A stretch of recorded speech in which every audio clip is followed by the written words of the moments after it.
This morning in North Carolina, wheels are spinning. Determination is winning. A passion is now a thriving business, and it shows no signs of slowing down. How?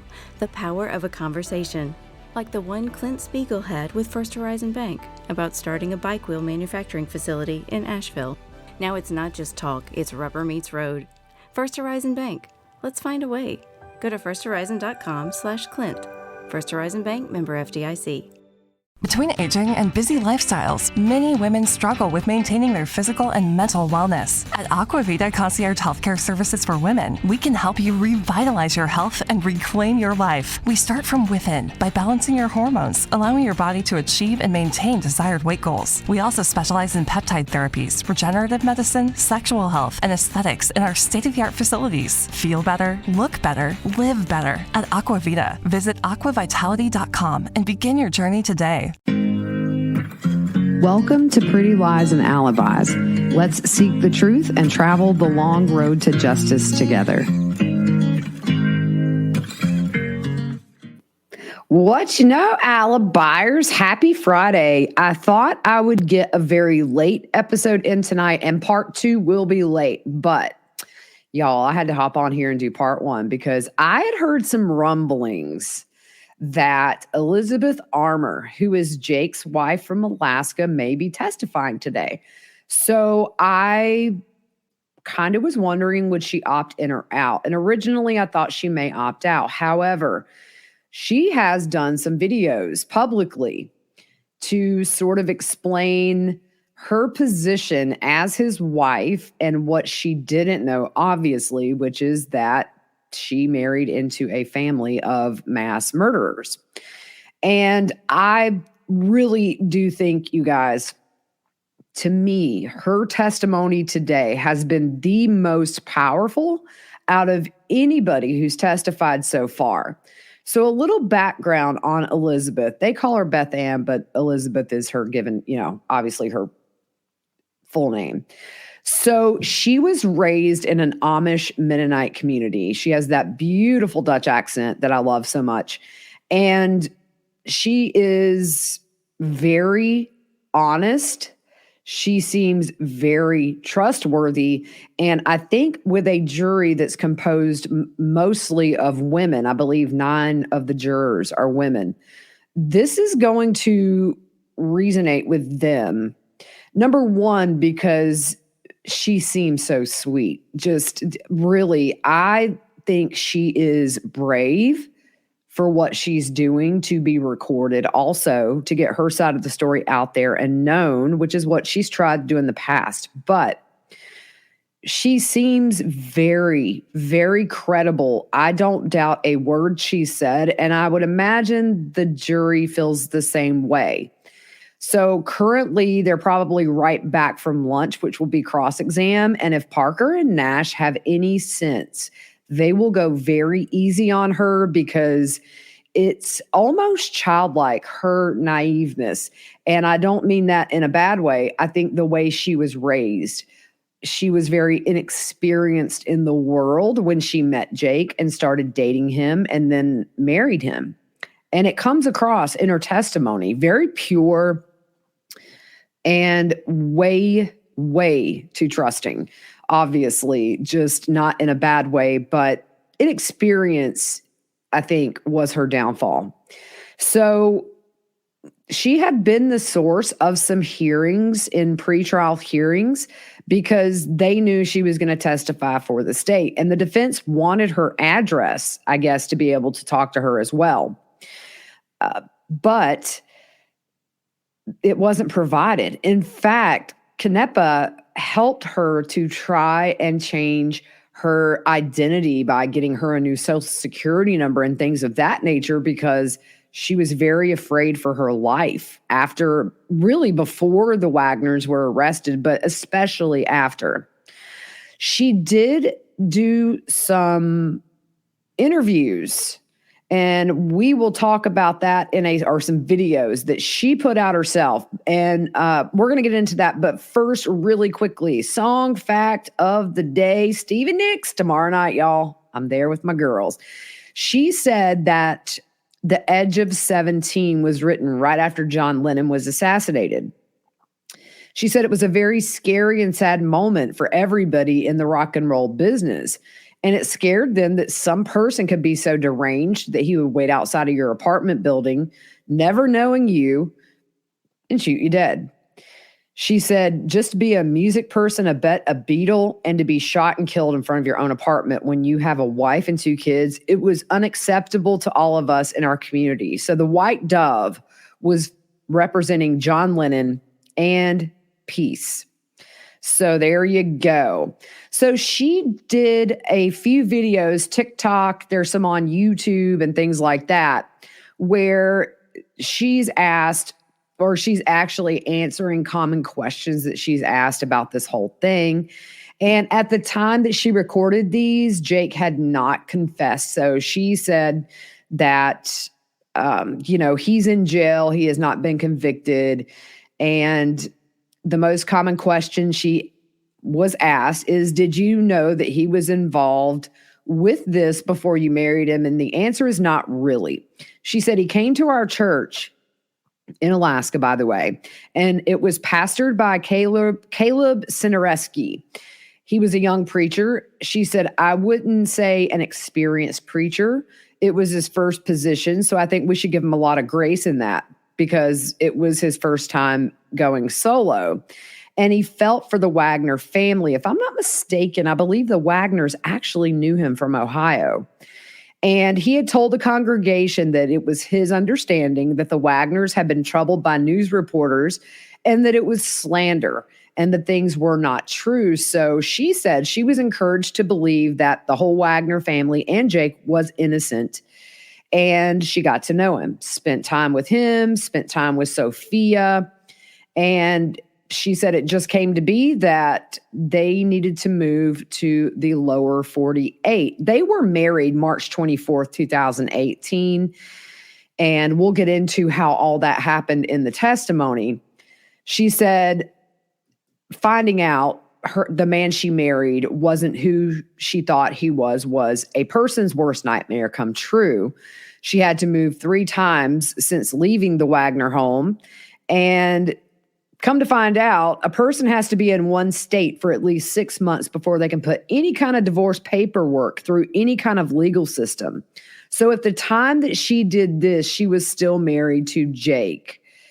And here is a picture of a GoFundMe that she actually started to help fund her divorce to Jake. It says, I married Jake Wagner when he was indicted, who was indicted for murder about 6 months after our wedding. After the layers upon layers of lies and deception which he carefully wove around me were forcefully broken off of my eyes, I fled. To divorce an individual, one must live in an area for 6 months prior to the filing. This time I have now achieved. Yay. I'm hoping to divorce Jake Wagner within the next few months. However, due to his involvement with a capital offense, I'm quite certain that I will require legal aid. So she put a raising goal of $1,000 up there. Here's a picture of her testifying today. Just a brave, brave woman. Hats off to her. So she said, I can't answer your questions about the murders. And then she said, another thing people keep asking me is, why do you care about Sophia? She's not your biological daughter. And they've made comments to her. Don't you know she has family? You're not her real mother. And why would you say that you love her? Surely it's better for her if you're not there. She said, I beg to differ. The first time Sophia smiled since a real happy smile since the occurrence was when she went out with me for ice cream in Alaska. And yes, Jake was there. So looking back on that, I'm like, oh goodness, he was there. But she smiled a real smile when I was there with her. And every time she saw me, her face would light up. I missed those moments. She would say, Miss Beth, I found this for you. And it was, Miss Beth, come look at this flower. And so she said they would play tag in the backyard. And she said, I would have never decided to get married without considering how Sophia would feel. She's a living, breathing little girl. She has her own heartbreak. And when she came to me and said, I want you to be my new mommy since my mommy is in heaven, she said, what do you think that did to me? She said, I didn't jump into it. I prayed about it for weeks on end. I fasted and prayed. I wanted to know what I was supposed to do. And I just kept seeing that I was supposed to love her. And God had put me in a position to love her. And he gave me love in my heart for her. And you can say it wasn't the same as the love of a biological mother, but I would beg to differ because I got pregnant while I was with Jake and I lost my child. Now, at the beginning of testimony today, she was asked if she had any children, and she said none that were living. However, Angela finished up direct exam before lunch, and that pregnancy was not brought up. She said, I lost everything that year. I lost my biological child. And she said, I can tell you the love in my heart was the same for both of them. And then she does artwork, and some people had accused something that was an infinity symbol of looking like an 8. And she addressed that to the people, saying it was an infinity symbol, not at all any slight to the 8 victims. So let's get into this testimony because I've got to catch up on Cross now. But she grew up in an Amish Mennonite community, and she went to school until the 8th grade, as most Amish do. They leave after the 8th grade. They have special permissions. So they typically, after 8th grade, the girls start learning how to do things around the house, and the boys go to work in the fields or building or whatever they do.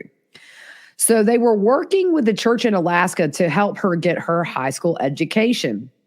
So that's why she moved up there. And she lived with a family in Alaska while she was doing this who had lived in the same Amish community as she had lived in. So she got her GED, and she was working for a medical facility up there, and she went to church. It was a fundamental Baptist church, and it had the school that was actually helping her get her GED. So her first encounters with the Wagners, Jake, Angela, and the children were at church. She thought Jake and Angela were actually a couple who had 2 kids. She came out of the nursery, and she said she looked down the hall, and Jake was at one end of the hallway and she was at the other, and he was looking at her. She said she was nervous, and she thought she was attracted to him because she said the feeling was very intense when they locked eyes. And she had 0 experience with dating. So Jake reached out to her on Facebook wanting to talk and asked her out. And she said she wasn't comfortable dating somebody she didn't know. So the next time he saw her, he formally introduced himself. They were at church, and he asked her to go into the gym and talk with him. So they did. And then shortly after, they started dating. She said they would just go out to eat, take walks, or just go for drives. She came to know Sophia, and sometimes Sophia would tag along when they would go out. They would play in the snow or take her for ice cream. Normally, Jake, Sophia, Angela, and Vine would come to church regularly. She said maybe twice it was that George and Billy came. She had heard the rumors about the Wagners, and the pastor got in front of the whole congregation and said he knew the Wagners from Ohio, and there was some news about them, and they should ignore it and welcome them to the community. Now, Beth says she doesn't watch TV at all, so she really did not know any of the backstory about the murders or anything like that. The pastor gave an interview when the Wagners were in Alaska to the Daily Mail and viciously defended them, by the way. So Jake told her that his family had been hounded by the media because his ex had been murdered, and he was under suspicion just because he had dated her. So she said she accepted those explanations from Jake and from the pastor and felt comfortable with it. The family she was living with was law enforcement family, and they told her since it had been 2 years, the Wagners would have already been arrested if they had done it, and she shouldn't worry. So when they were dating, she met the rest of the Wagners twice, only once before they got married at his house, and then afterwards, obviously. Jake said his family was renting a house from him, but he told Beth he did not have a good relationship with his family and did not spend time with them if he could help it. He said he avoided them if he could, but he said he gave them land to live on since they were in hard times. He's trying to look like a big hero. The relationship obviously intensified, and she went to their house, and she said her first impression was that everybody in the house was yelling. She said Angela, Vine, Sophia, Billy, and George. Everybody seemed angry, stressed, and she said she had never heard people shout that loudly in her life. She said Jake just said they were stressed. She learned that Jake did, in fact, live with them, and the relationship got really serious. So 9 months after they met, he proposed. The initial plan was to be engaged for 2 years to get to know each other better, but Jake would give her reasons they needed to move that date up over and over, she said. He said they were moving to Missouri, where they would get a farm and raise cows and pigs, and they would have a house away from the others, just at one end of the property, and the other Wagners would live at the other. And this was actually really common in the Amish community, so that concept did not seem super foreign to her. It ended up, they got married actually just 1 month after getting engaged. The day before they left Alaska, she went to the house and they were packing.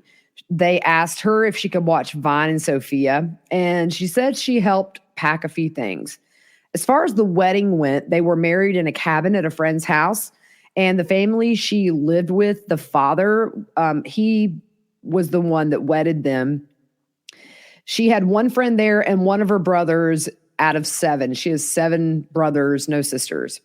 She said the actual wedding day was calm and nice. Angela was playing with the kids, getting them cake, but she said George and Billy kind of sat in the corner with their arms folded, clearly not happy this was happening.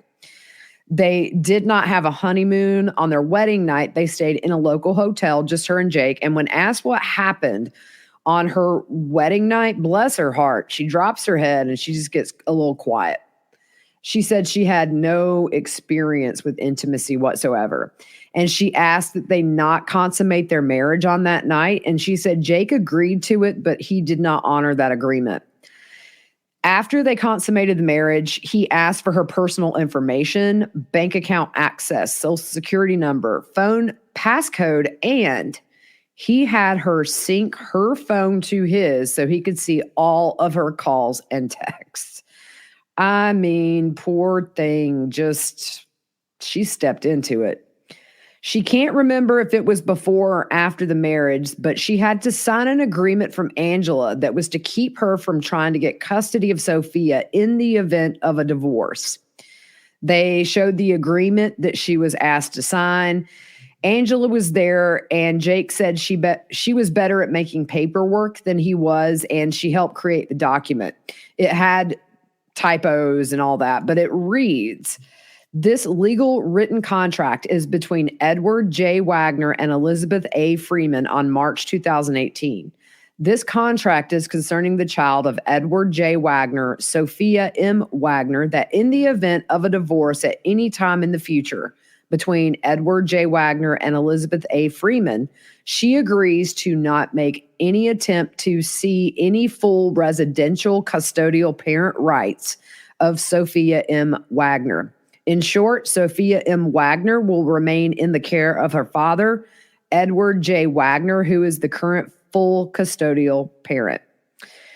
On their wedding night, Jake also told her she couldn't have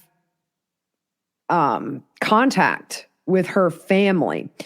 She had explained to Jake while they were dating that 2 of her brothers in their early childhood had sexually experimented with her when she was very young. She said her family did not have sex education, so they were under the age of 10 when this happened. The first one had approached her inappropriately when she was 3 or 4, and the other when she was 7. Because of that, Jake told her to cut ties with her entire family on their wedding night. She thinks that she was allowed a couple of times to contact her mother. You see that with the Wagners. Unfortunately, victims of sexual abuse are everywhere, and we would probably be shocked to know the number of people we all personally know that have been victims. And all 3 of the girls that the Wagner boys dated had been violated in childhood. And they preyed on that and then made it almost their fault and would isolate them from their families due to this. So they only stayed in that hotel one night. Jake and the family left for Missouri the next morning. Jake, George, and Billy drove together, and then Angela drove separately with the kids. She left Alaska a week after that. I'd wondered if she crossed the border with them, but she did not. So the original plan was for her to drive with Jake, but her passport didn't come through in time due to a name change in her teens. When her parents were divorced, her mom had her name legally changed. So a week later, she flew alone to Missouri. And when she got there, everyone was there, and they went to a hotel. She found out at the hotel there was everyone all in one room. Billy was going to sleep in the parking lot in the truck, and her and Jake in one bed, Angela and the kids in the other, and George in the recliner. George and Billy were only in Missouri for one night. She was overwhelmed and horrified. She got scared, and she actually left the room to call someone to arrange to leave. She took the elevator to the top floor, and she said she was hiding in a recessed door, crouching down, making a call to her brother, asking for help. But Jake and Sophia came looking for her. Jake asked Sophia to find her, so Sophia would run around the floor, and then eventually Beth could see them coming up to find her. Eventually, they found her. Sophia ran up to her and grabbed her arm and said, "Miss Beth," and pulled her to Jake. And then Jake took her back to the hotel room. So once back in the room, everyone, she said, was agitated and confronted her about leaving the room alone and said it wasn't safe because news reporters may be outside and try to get her to talk. And she was only to leave the room if somebody was with her. She ended up staying at the hotel. So they were there between 5 and 7 days, but George and Billy drove back to Ohio that next day. And George took Billy back to the Flying W Farms, and then he came back to that hotel in Missouri. So while they were there for the 5 to 7 days, they drove around looking for housing and work. And she was told they already had a farm, but then she was told it fell through at the last moment and they needed to find another one. After George got back, it was only a day later that they left. She was told Billy would not be living with them in Missouri. Angela would look at property and say she didn't like it for this reason or that reason, and they decided to go back to Ohio. Angela, Jake, and George said they had a place to stay in Ohio, and they were asking her if she was okay with Ohio. She said she was unhappy because Jake had promised them they wouldn't go back to Ohio given the atmosphere with the news there. But she was tired of being in a hotel and went with them to Ohio. So once in Ohio, they obviously, as we know, went to live at Angela's dad's house, who had died while they were in Alaska. That house was next door to her mom, Rita Newcomb's. So if you remember, in that house was Granny B, Rita, Chris Newcomb, and Randa, his partner. Billy maybe slept over once or twice while she was there, but he was not there on a regular basis. She did not have a car there. She sold it while she was in Alaska. So she switched her driver's license from Alaska to Ohio. And this was an objection that was sustained, but she got it out. The Wagners gave her a false address to use. If you remember, the boys did the same thing. They had given a prior address of Rita Newcomb's that she wasn't even living in when they switched their driver's license. But she had asked Jake what address to put, and he told her. So when she got home, she saw the house number and realized it was not the address he had given her. She said they started painting the interior of the house, and they painted one room pink and one room blue. Her and Jake slept in the pink room, sometimes Sophia, but she mainly slept with Angela if Jake was out driving trucks. The blue room was Vine and Angela's, and the third room was George's. So she explains this now. We've heard about this pink room, and she gave a little insight as to why they painted this room pink. The reason is if there was ever an inquiry into the children's well-being, they would say Sophia's room was pink and Vine's was blue. Jake and George got jobs driving the truck, so they would be gone most of the week and come home on the weekends. When Jake was home, Sophia would sleep in the pink room with them. Even though she had her own little bed in the corner, Jake would put her in the bed. Sometimes in between them, but then a lot of times he would put her to where Sophia was on his side and then Beth.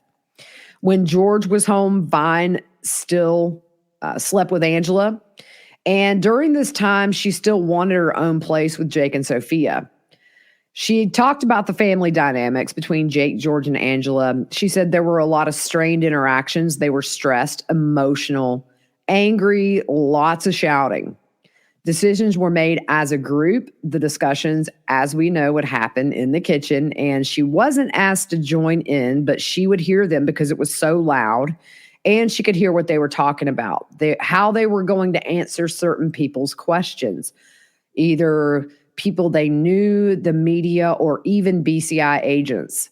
Questions about the children, things like that. She remembers them talking about tennis shoes, and she heard them say someone thought Angela bought them shoes from Walmart, and they said it was ridiculous because they wore boots. And they mentioned these shoes they mentioned that to Beth several times about they don't wear sneakers, only boots.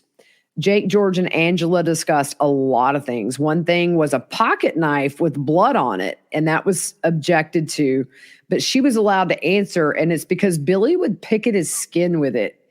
And she was in the kitchen, actually, of the Flying W Farms. Angela, George, and Jake were in there, as well as Frederica. And they showed her this picture, which is Jake's hand holding the gun. And they asked Beth what that looked like. And she said, well, it's Jake's hand holding a gun. And she said everybody freaked out and said, you can't say that. So she has shown this photo in court and confirms that's the same one. She said they were afraid BCI was listening, and she needed to learn how to answer questions better in case BCI or the media asked her questions. And they had her say she had never seen anything like that before regarding the picture. She was aware that BCI was engaging the Wagners, and she was told to be careful not to go outside very much in case BCI saw her. She heard George and Jake talking about harming law enforcement multiple times. And one time stood out to her. There was objections, of course. They were in the house in the living room, and George and Jake were loudly discussing what they would do if Agent Scheider or certain members of law enforcement were near them. They also talked about creating an electric weapon that would harm DeWine, Scheider, and agents that annoyed them. They also discussed if one or more of them got arrested. Now, at this point, she is visibly shaken and asks for a moment and says she's very nervous. And she just puts her head down and says that her mind blanked, because you have to kind of put yourself in her shoes. The last time she saw George Wagner, she was escaping the Wagner household. And now she is telling their secrets up on the stand, not only with him 20 feet away, but also to the world. And so I felt her pain. I wanted to give her a big old hug. It was an ongoing conversation that they had almost every day as far as hurting the agents or busting out. It was also discussed with all the Wagners, including Rita and Chris Newcomb a couple of times.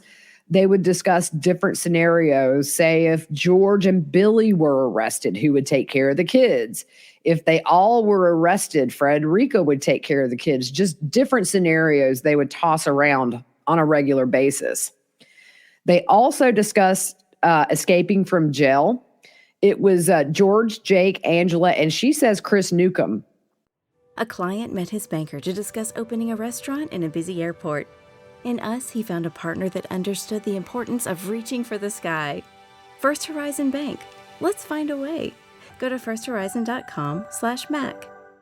With no fees or minimums and no overdraft fees, banking with Capital One is the easiest decision in the history of decisions. Even easier than choosing to keep the Grinch away from the toy drive. Who's going to deliver the toys to the kids?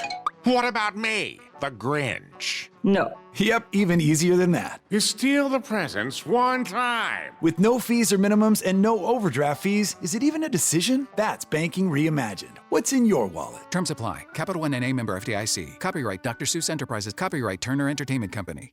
She said Billy was nearby in earshot, but she really didn't indicate he was participating in that conversation. This is so stupid. They discussed creating a bulletproof bulldozer to drive through the jail to bust people out because, yeah, high-speed bulldozer chases happen all the time. What morons. Oh, boy. And now it's time for a word from our paid sponsor of the week, BetterHelp Therapy Online. That's BetterHelp, H-E-L-P. Everyone deserves to feel their best, and BetterHelp makes it easier to get started. As the world's largest therapy service, they've matched millions of people with professionally licensed and vetted therapists available 100% online. All the benefits of in-person therapy, plus it's more convenient, more accessible, and more affordable. Just fill out a brief questionnaire to match with the therapist. If things aren't clicking, you can easily switch to a new therapist anytime. It couldn't be simpler. No waiting rooms, no traffic, no endless searching for the right therapist. Get unstuck with BetterHelp. Learn more and save 10% on your first month at betterhelp.com/whattheworld. That's betterhelp.com/whattheworld. They've helped me out. Been a rough year for me. Grateful for their service and the convenience to be able to do it from home. And now it's time for a word from our paid sponsor of the week, Everlywell. Take action today for a healthier tomorrow with Everlywell. Their at-home lab tests and vitamins and supplements can get you the knowledge and support you need so you can become a healthier you. Everlywell is digital healthcare designed for you at an affordable and transparent price. With over 30 at-home lab tests, you'll be able to choose the test that makes the most sense for you to get the answers you need, like the women's health test or food sensitivity test.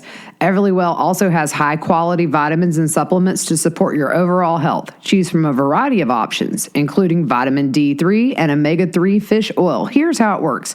Everlywell ships products straight to you with everything needed in one package. To take your at-home lab test, simply collect your sample and use the included prepaid shipping label to mail your test back to a certified lab. Your physician-reviewed results get sent to your phone or device in just days, and you can share the results with your primary care physician to help guide the next steps. If you ordered vitamin supplements, you can start adding them to your daily routine right away. It's really simple. Over 1 million people have trusted Everlywell to support their health and wellness goals, and you should too. I took the food sensitivity test, learned some of the foods I love were not so good for me. For listeners of Pretty Lies and Alibis, Everlywell is offering a special discount of 20% off an at-home lab test at everlywell.com/whattheworld. That's everlywell.com/whattheworld for 20% off your next at-home lab test. everlywell.com/whattheworld. Angela talked to her about hers and Jake's sexual relations as she did with Tabitha and Hannah Mae. She asked if her and Jake were actively trying to conceive a child, and Angela said it was not a good time. And she also asked if her and Jake had relations when Sophia was in the room and said it was inappropriate if they did. She said her and Jake also had that discussion, and Beth didn't think it was appropriate, but Jake did not listen. They spoke about Tabitha once they moved to Ohio. Angela told Beth things about Tabitha. There was a sidebar, big objection sidebar. Angela accused Beth of poisoning the kids' food. Jake brought it to her attention first, and then Angela said something to her in the kitchen about it. Angela said the kids had been having diarrhea and vomiting, although nobody but Angela witnessed that. Beth said she made tacos, and the next couple of days is when Angela accused her of it. Angela also told Jake that Beth had touched Sophia in an inappropriate manner. So Jake tells Beth this, and Jake told her because of the allegation, George wasn't comfortable with her living in the house with Vine and that she needed to move out. She had a conversation with Jake and Angela about the allegation in the kitchen, and she said it was a showdown. She was called to the kitchen, and Jake said he didn't think she did it, but she needed to explain herself to Angela since Angela was the one, of course, that had suspicions. She said Angela was acting high and mighty. Jake was questioning her sternly and said if she had done it, The right thing to do would be for him to recreate Lucille, which is the baseball bat from The Walking Dead that has barbed wire on it, string her up in the barn and beat her to death, bulldoze the barn, burn it down, hunt down and kill her entire family. And if he didn't do it, Angela, George, or Billy would do it. At this point, the poor girl, she is quivering and breathing heavily, recalling this. You can tell this is very traumatic for her. As soon as Jake said he didn't think she did it, she went to the bedroom, packed her bag, called her friend in Alaska who had told her if she needed help to call, and said she wanted to leave immediately. She really just was afraid they were going to kill her. She told her friend Jake threatened to murder her, and she thought he may, and she needed to go somewhere. So her friend thought she was just overly emotional and overreacting. So he asked to talk to Jake to clarify what had happened. She heard Jake's end of the conversation, and Jake was saying he didn't mean it, that he was joking. It was a figure of speech. So after the phone call with Jake, her friend told her he didn't believe Jake had it in him to kill someone and thought Jake was exaggerating and just encouraged her to calm down a bit. But Beth was still making plans to leave. They really restricted her interactions with the kids after that. Angela made the rule that Beth could not be alone with the kids. So if they came in the room where she was, either the kids had to leave, or if they tried to give her a hug, she had to push them away. She said it was awkward because Vine and Sophia were very affectionate, and it was hard to keep that distance. And while she was living there, she actually found out that they had been going through her personal belongings. Angela, Jake, and George would confront her as a group about things of hers, such as a personal diary. She would write, "Dear Granddaddy." So she explained that instead of "Dear Diary," she was very, very close to her grandfather, who is now deceased. And she would write when she was stressed. And the contents of the diary, she was confronted about the contents of this diary. So I'm going to read these entries out to you. "Dear Granddaddy, the people I live with are okay. All right, I guess. They're constantly yelling and hitting, and not one of them understands the concept or need for privacy. Even the most private of all human doings are open for discussion and comment in this family. It grates on my nerves. Also, nobody seems to understand basic ownership." So there is a second entry that she reads. "Dear Granddaddy, I try so hard not to hate people. Proof of this is that out of my entire crazy big family, there are only 2 people I truly hate. But now, Granddaddy, there are 3. Daniel, Isaac, and Angela. I'm going to call her Ms. Angela because the name fits her. Anyways, Ms. Angela is horrible for all these reasons. Number 1, she married unwisely and believes all marriages are destined to end like hers. Number 2, she has her fingers in my husband's pocketbook and makes exuberant demands on his salary, holding her own gifts and held over his head like a glove to emphasize her demands. 3, she has more say over my life right now than I do because she controls my husband through his child. 4, she's verbally abusive and yells insinuations at my husband, which he doesn't understand, but I do. 5, she dislikes and ridicules books. 6, because she is a manipulative liar, she is teaching our daughter to manipulate and lie. 7, my husband would listen to her far rather than to me because she has raised his daughter thus far. Number 8, she believes me to be a replica of Tabby and treats me as such. She has insinuated several times that she expects me to poison her.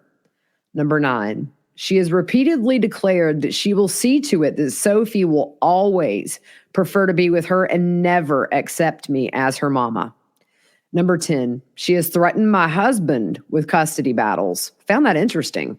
So apparently it wasn't just with the mothers of the kids that were threatened. It was also Angela threatening Jake. Number 11, the most horrible thing is I have her totally within my power. All I would have to do would be to tell people she did it to get Sophie away from her abusive mother, and I would get her a lifetime sentence like that. Only thing is, as much as I hate the woman's guts, it would not be true. She allows and encourages Vine's obesity.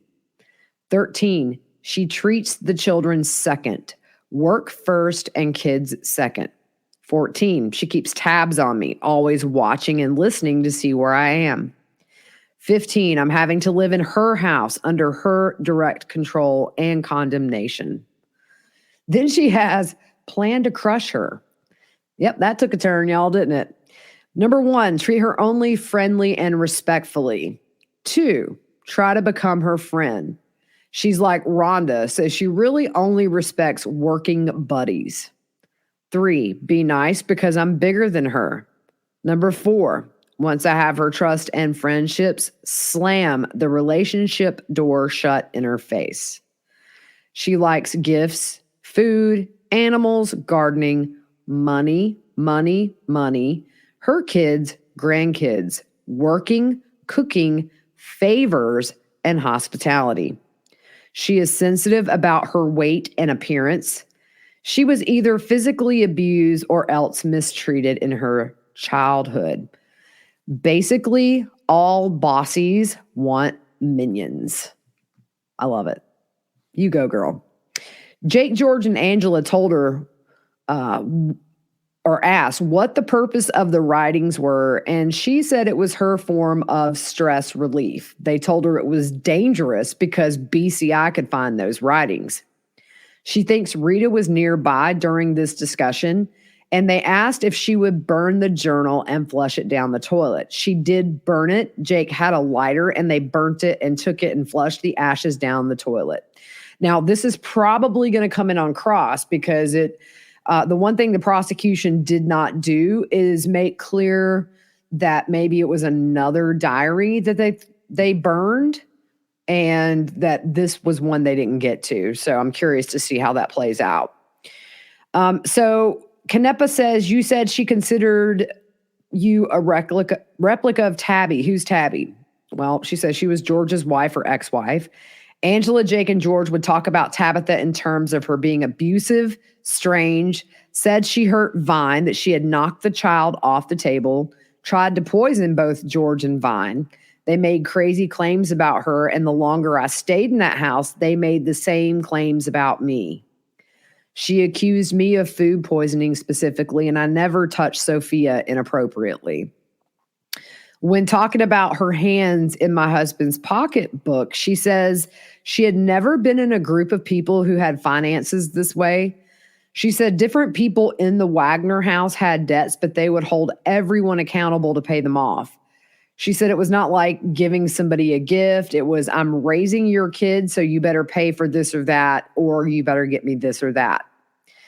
She says sometimes finances was a topic of the family meetings, and she has, when asked when she wrote, she has more say over my life. She controls my husband through his child. She's asked, what did you mean? And Jake told Beth they would get their own place with Sophia, but Angela would say Sophia needed to be with her. Sophie didn't like Beth. She made statements about what Sophie was feeling. Because of that, they couldn't get their own place, or they couldn't take a trip, or they couldn't go see Beth's family because the excuse centered around Sophia. When asked about the books, she said Angela hated books and Beth likes to read. So sometimes she would go into her room and read, and Angela would stop her, or Beth would read to the kids and Angela would not let her. Angela would make comments, I don't know why you're reading those books, things like that. So even though Sophia, she says, this was interesting. She said Sophia was nervous around Angela. She would say she knew what was best for her, and she would use Sophia to get Jake to do whatever Angela wanted him to do. Beth said Sophia seemed to enjoy being with her and in her company when it was just her, Sophia, and Jake. She really did expect and want to fulfill that mother's role in Sophia's life, and she thought she could be beneficial to Sophia. Angela would say to Beth that Sophia would always prefer her over Beth. And then you said you could tell authorities, you could tell them she was involved, but you say it would not be a true statement. And Beth said it was right after she had first been accused of the food poisoning. And at that point, she still believed the Wagner story that they were innocent. Angela didn't like it if she closed any door, including, y'all, the bathroom door. If Beth went outside, Angela would get nervous and either she would come out to get her or send one of the kids to come out and get her. Angela always wanted Beth in her sights. And daily life, when Jake and George were away driving, she said for the most part, Angela would leave her alone. She didn't act with her, only just to know where she was at all times. Beth said to get out of the house, she would take walks down the road, and they didn't want her to, so they would meet as a group with her and explain why it was dangerous to take walks alone. They would tell her they were afraid the media or BCI would contact her, and she said she still took the walks, and she knew she was pushing boundaries. So sometimes she would go to the cemetery or the library, and I'm pretty sure I heard this right, but it was never talked about. She said they were afraid of the cemetery. Maybe the ghosts were I hope they see these people's faces every night they close their eyes, or even when they're wide awake and eyes open. While she was walking, Jake would call her and stay on the phone with her the entire time she was walking. And then she was asked about private things open for discussion, and she said she would be asked if she and Jake would have intimate relations, and they would talk about theirs sometimes. So this was a really funny moment, and I'm just going to say what she said. She said Billy and George would talk about going to see whores. So this is the only time I've ever seen George crack half a smile. He got tickled at that, and so did Nash. And I mean, it was just the only time I've ever seen any look on his face other than just looking ticked off at the world. She wasn't sure if that's the term that they used, and she remembers it maybe being past tense. She said she had never experienced talking about intimate stuff like that before, and it was super uncomfortable, obviously. Nobody wants to talk to anybody's, mother-in-law about what you do. She said the yelling mostly was George, Angela, and Billy, and the hitting was actually Vine and Sophia, and that would happen most often while the arguing between the adults was going on. Anytime they were all in the same place, there would be yelling. She thought they had her personal documents. She said during the transit from Alaska to Ohio, a bag was lost that had all of her personal documents in it. She was shown an application by Angela for a Social Security card, Angela Canepa, I'm sorry, a name change due to marriage. And also she was having to apply for a new one because number one, she had lost it. Also, she was now a Wagner. And she's also shown the name change document her mom made after her parents were divorced. They had marriage certificates of hers and Jake's. So as we know, she lived next door to Rita, Randa, Chris, and Granny B. She went there once a day to visit. She said Granny B would sometimes watch the children. I don't know if it's B or D. They would eat dinner together. Sometimes they all came over to the Wagners. Jake told her if they came to trust her, she may be invited to family meetings. I mean, who would not want to take part in that, right? I'm sure she was counting down the days. When George and Angela said they weren't comfortable with her around, Beth suggested maybe it would be better if she got her own place or lived with somebody else. She also said she mentioned she was in over her head with the legal and media aspects of being in Ohio. So she thought maybe it was better if she was secluded, just away from all of it. That became a topic of a family meeting, and they did discuss it. And she kept talking about it, so they would be okay with her leaving. When she was living there, she knew Jake would go see an attorney, and at one time he took her along with him to go see an attorney. She also knew Angela and George went to see a different attorney together. While Jake was gone driving, she would talk to him about the Bible at his request and read passages to him, and Jake had asked her to read scripture while he was on the road because he wanted to get to know God better, he said. She said they did this pretty much nightly. Oh, by the way, on their wedding night, Jake told her if her family ever showed up to their house, he would kill them. I mean, talk about a honeymoon. She lived with the Wagners for 3 months total, and Jake explained to her that they decided periodically who would make decisions, and it revolved around who, depending on, I guess, what time of the year. But at that time, it was Angela who was making all the decisions for everybody in the house. In the past, it might be Jake. In the past, it might be George. And he told Beth if she was there long enough and was trusted, she would be able to make decisions at a point in the future. Anytime George, Angela, Jake, or the kids went somewhere, somebody always went along. Nobody was ever alone except George. Sometimes they shopped together, ate together, went to the gas station together. If they went to Flying W, they were never just, I'm going to go. She said they would all go to Flying W together. Jake and George would target practice. They'd ride four-wheelers. They would eat dinner there, play with the animals, things like that. She said George would go out alone late at night between 11 p.m. He would come home between 2 and 4 because she would hear his truck all hours of the night and hear him come in. I wonder where he was going. We'll just go back to that picture where he got tickled. She had alone time with Jake once a week. And Sophia and Vine, she confirmed, called Angela Amity Mommy. After the confrontation and threat with the bat, she unsynced her phone from Jake's and started making plans to leave. She said she didn't want to rock the boat, so she did whatever they asked her to. They still allowed her to walk to the library. And at this point, once she got into the library, she would pretend she was inside and couldn't talk on the phone and would call people she knew trying to arrange help to get out of there. Her dad came from Texas to help her. He flew to Ohio. She also had the girl that was her bridesmaid in the wedding to Jake come and help her. She left on August 6, 2018. 3 months she lived with them.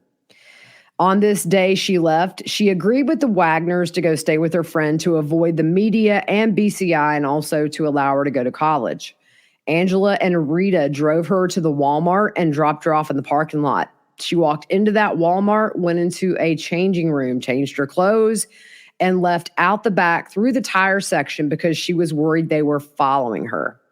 She got into a rented car, took the SIM card out of her phone, and they drove on side roads and hid for a while. After a while, they drove to a restaurant where she switched cars and she was driven to Virginia. Pretty smart plan. She's tried to conceal her whereabouts since then. She sent Jake maybe 1 or 2 messages saying she had arrived safely to postpone them following her. And once she left, she was contacted by BCI and she agreed to do a controlled call with Jake. They talked about Sophia's health, how she was, their plans, and he asked where she was, and she did not tell him honestly where she was. She said she was angry how disturbed and distressed Sophia was when she lived there, and she suggested to Jake that maybe he needs to take her to a doctor, and that's pitiful. You can imagine it sounds like constant chaos and not a constructive and loving environment for a child.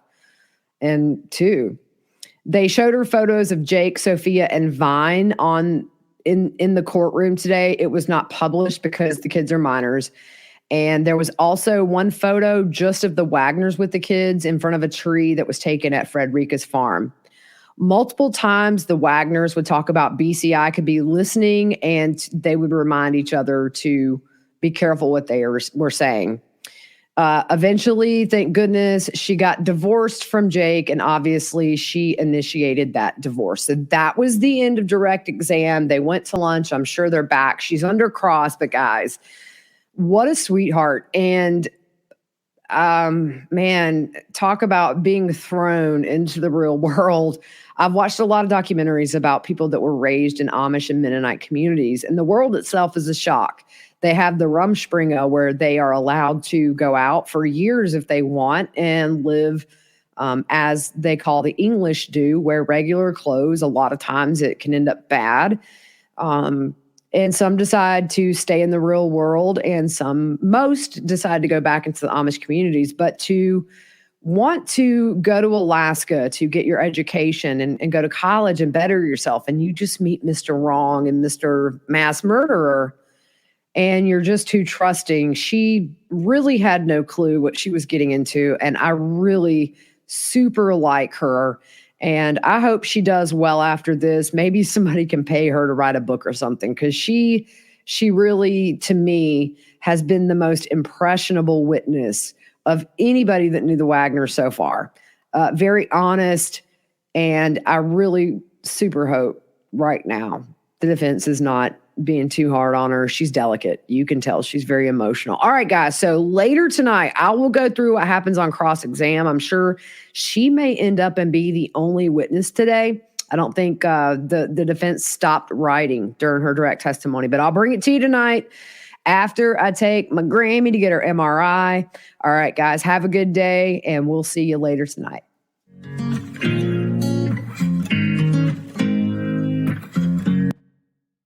Judy was boring. Hello. Then Judy discovered ChumbaCasino.com. It's my little escape. Now Judy's the life of the party. Oh, baby, mama's bringing home the bacon. Whoa, take it easy, Judy. The Chumba life is for everybody. So go to ChumbaCasino.com and play over 100 casino-style games. Join today and play for free for your chance to redeem some serious prizes. ChumbaCasino.com. No purchase necessary. Void where prohibited by law. 18+ terms and conditions apply. See website for details. Lucky Land Casino, asking people, what's the weirdest place you've gotten lucky? Lucky? In line at the deli, I guess? Aha, in my dentist's office. More than once, actually. Do I have to say? Yes, you do. In the car before my kids' PTA meeting. Really? Yes. Excuse me, what's the weirdest place you've gotten lucky? I never win and tell. Well, there you have it. You can get lucky anywhere, playing at LuckyLandSlots.com. Play for free right now. Are you feeling lucky? No purchase necessary. Void where prohibited by law. 18+ terms and conditions apply. See website for details.